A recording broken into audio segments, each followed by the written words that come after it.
little bit. Much apologies. When you go to the NAST webpage, I won't backtrack too far. Go to nast.org. Click on Members here on the right-hand side of the screen. Login is here on the top on the left navigation. Sign us in. Again, apologies for the frozen screen.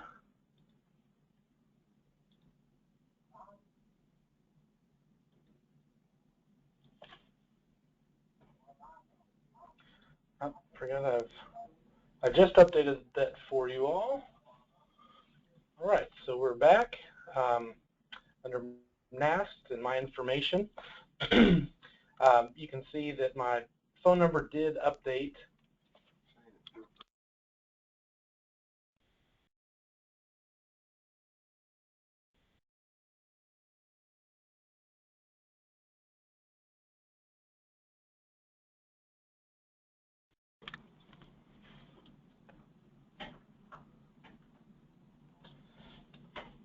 All right, sorry for the delay, just making sure everybody could see us.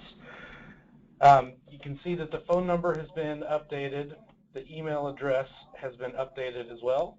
And you can also, if you are the primary contact for your organization, you can view and update the organization information as well. So I'm going to click on the National Association of State Treasurers record, and you can see that it shows phone number and email for that. I'll click on Edit Information, and I'm going to change the business phone here to reflect our dial-in mass line. Save that.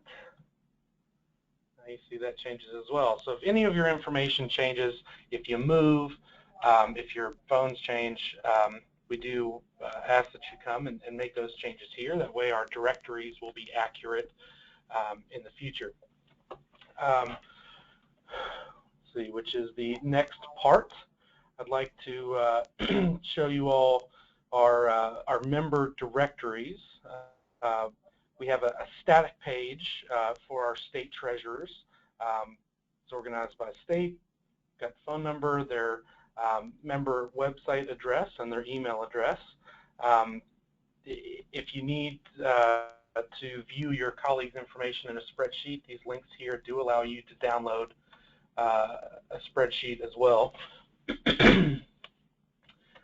If you're looking for someone in particular, you can go to our individual search. This searches for current members of NAST, whether that's employees of a member corporate affiliate firm, treasurers, associate members, network members, but it only does search current members of NAST.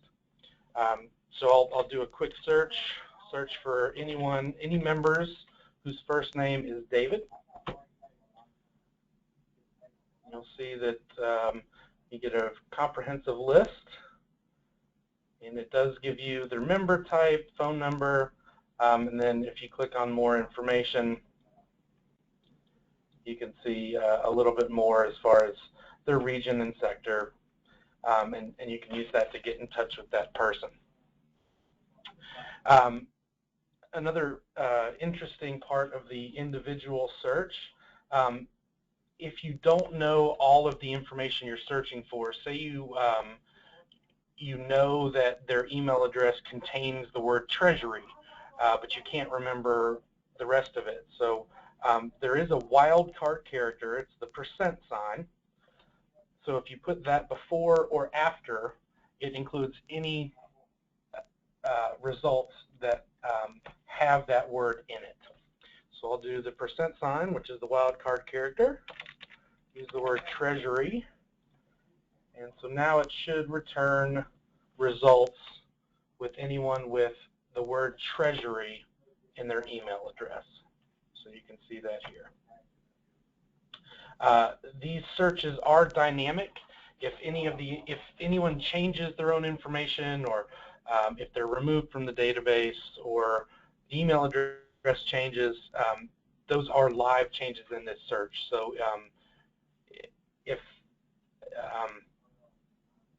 if the information changes in our record, it changes immediately here versus the state treasurer's directory. It is static. We do have to go in and make changes, and that's why we've added the date here. There is also an organization search if you're looking for corporate affiliate firms. You might be looking for people to send an RFP to, or certain vendor types. You would look for that here under the affiliate search. Say you're looking for vendors in Illinois, for instance. You search by state, and it'll show you all the current members of NAST, current corporate affiliate members of NAST in Illinois. So these are the three organizations that are current members in Illinois. You can also search the company description, and this is where I would encourage our corporate affiliate members to review their company description and add keywords for the types of businesses that their organization does. So if I were to put the word bank in the company description and search for that, it's going to search all of the companies who have that word in their company description. So I'll do a search. You can see these are all of the current members of NAST that have bank in their name. You could search for bond lawyers.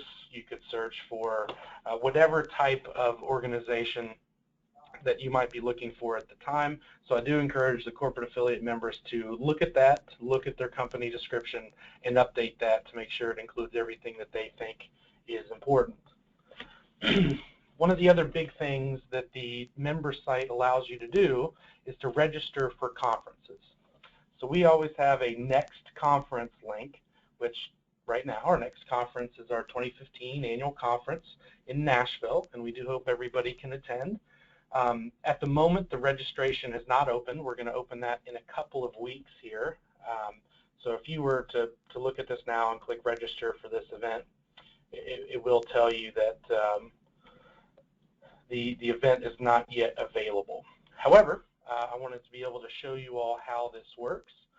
So I'm going to do a registration for just a test event that we created. So if you go to the online store, this will always show you things that you could buy, whether that's memberships or event registration. So right now I've got this test event set up. And if I wanted to attend this event, I would click on the name. I'm registering for myself versus registering for other employees in my office. So I've logged in as Corey, and I'm registering myself for this conference. So I'm going to click on myself. It's going to ask me what type of registration fee that I qualify for. I only set up the one.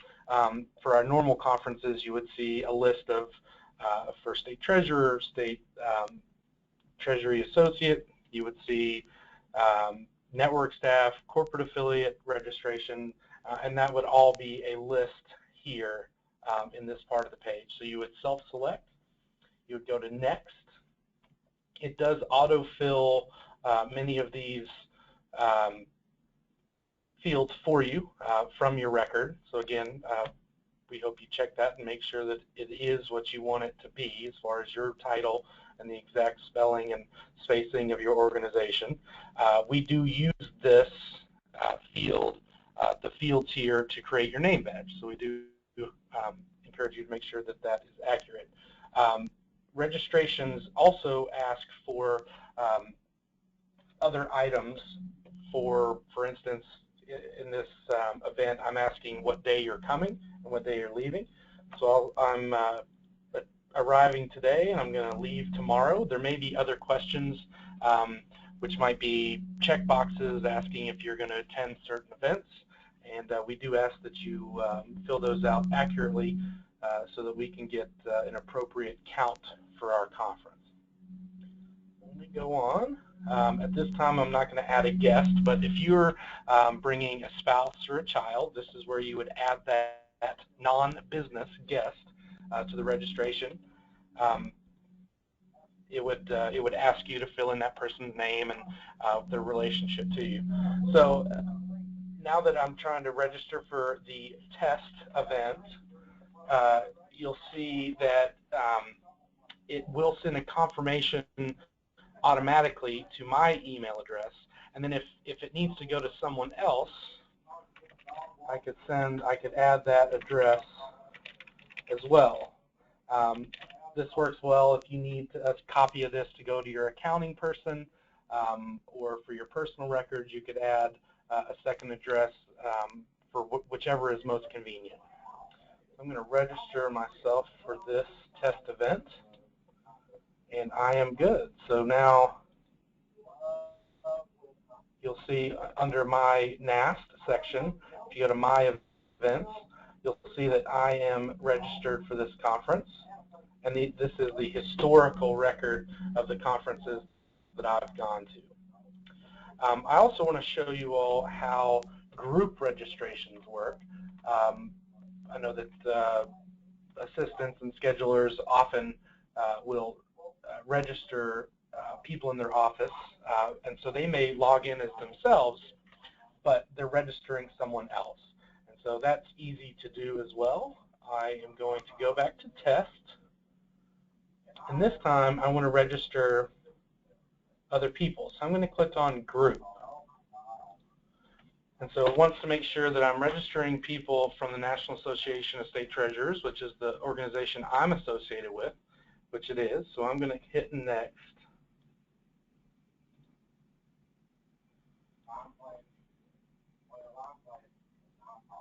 All right. It's asking me what fee type. This would be a drop-down menu of all the fee types, but for this event we just have the one, so I'll select NAST staff. And then here's a list of all of the people in our database that are affiliated with the National Association of State Treasurers. And so this is where you would have a list of your employee, your colleagues in your own firm, and you can select which people you want to register.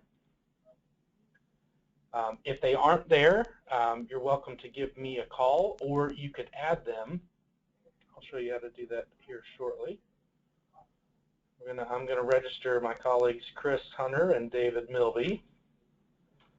It'll bring me to a similar page where it autofills from their record. It's asking also when they're attending and departing. Same thing. This would be where you could update someone's title if it's not correct, or if you want it to be spelled differently, or whatever.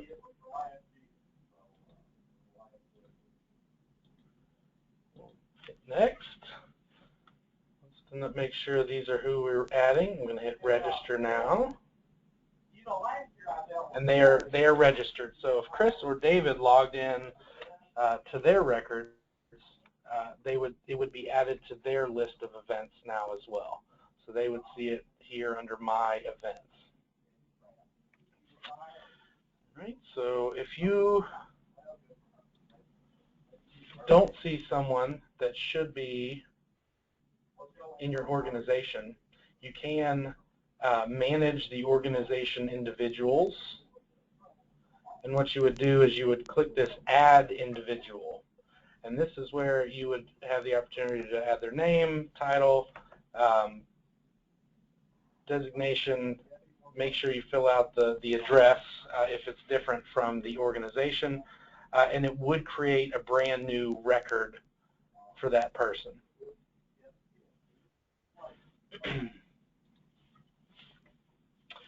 This online store is also where future events will show up. So the next conference link here is only going to show the very next event that we have available, but the online store will show future events. It does have our publications available for sale, and membership renewals. So if you're a NAST associate member or state treasurer or the agency head for one of the networks, you can renew your membership here. Of course, we're going to continue to send the membership renewal information electronically to make it as easy for you as possible, but this is another way for you to do that. So you could select your membership type.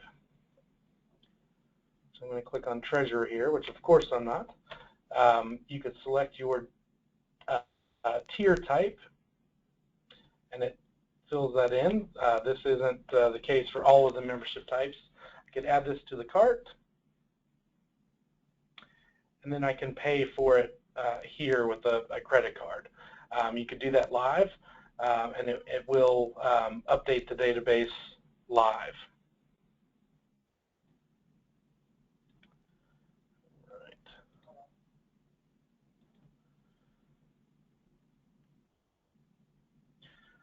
So this, the online store is the best place to look for future events. So the annual conference will show up here in a couple of weeks when it is available for registration. Of course, our March conference and May conference next year will show up here as well. And the publications are available for sale here too. This being an introductory webinar, I didn't want to get too in the weeds. There are a lot of other features of the website. There is a social community for NAST members. It's called NAST.net. It's available here, and if you'd like to check it out, I encourage you to do that. That will be part of a second webinar series later this summer. It does include forums, a document repository, and it is a place for sharing information, and we'll go in depth with that later this summer. But with that, I think that concludes the basics of the website. I would like to give anybody an opportunity now to ask questions.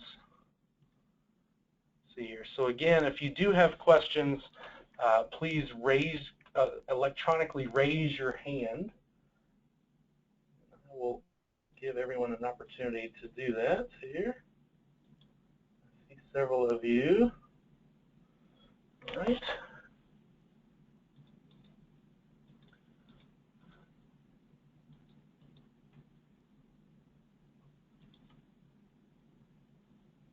All right. Give you another second to keep your hand raised, to get your hand raised. Just a quick second. And looks like I've got a question from Kansas, from Melinda. Melinda, I'm going to unmute your phone, and if you have a question, I'd be happy to answer it for you. Melinda, can you hear me? Yes. Actually, I don't have a question any longer. It was the fact that the screen was frozen. Got it. I do apologize for that. That's okay. It's very fun.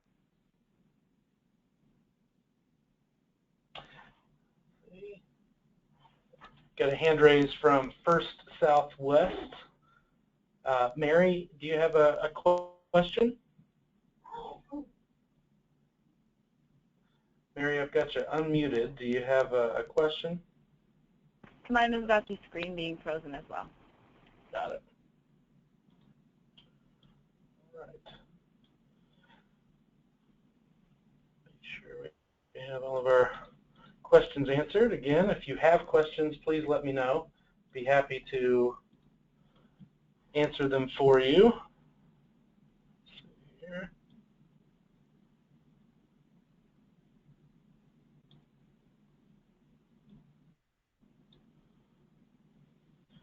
Right, it looks like that is all of the questions. If you do have future questions for me, please feel free to email me anytime at Corey, K-O-R-E, @statetreasurers.org. I can help you walk through the website, or if anyone in your office has trouble with it as well, I can do that too. Again, I apologize for the technical delay at the beginning, and I look forward to you all using the website. And again, email me if you have any questions. Thank you all very much, and we appreciate your time today.